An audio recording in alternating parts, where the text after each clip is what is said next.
Tonight, Austin Justice Coalition is calling for an overhaul of the Austin Police Department. They want to see several changes after a local teacher was taken down by an Austin police officer. This is the video we showed you 2 weeks ago. Last summer, an officer put Breaion King in handcuffs after pulling her out of her car and throwing her to the ground. And now protesters want to see a better complaint process, de-escalation training, and use of force complaints to be fully investigated. KXAN's Kylie McGivern was at tonight's protest and takes a closer look at the calls for change. Black women, they matter. All right. I just can't believe that it's 2016, we're still living in this time, this moment, we're still struggling for something that shouldn't even exist to begin with. The struggle, Marshayla Thomas says, for equal rights, for justice, and fair treatment, she says, is lacking from the Austin Police Department.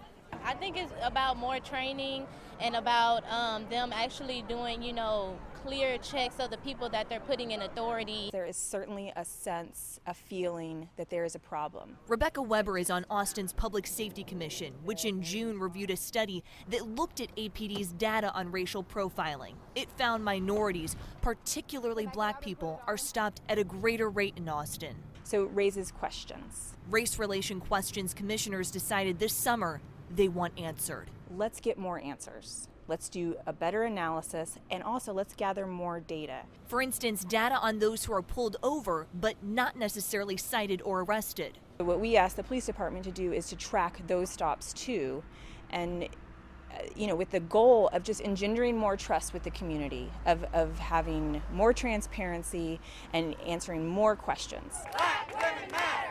Trust some feel recent actions have shattered. Black women matter. At City Hall, Kylie McGivern, KXAN News. Chief Acevedo says he's ordered an administrative inquiry to learn why he was not made aware of King's arrest until this year. He's asking the U.S. Department of Justice for help to provide additional training on fair and impartial policing. And we're told we'll use special software to track every time an officer arrests someone for resisting. The Austin Police Monitor keeps track of complaints made against officers, and their records show many African Americans have had a bad experience with police. In the first half of 2015, nearly 200 complaints were filed. 45 of them came from African Americans. That's nearly a quarter of all of the complaints against APD. And African Americans only make up 8% of the city's population, so they are filing complaints at a higher rate than other races.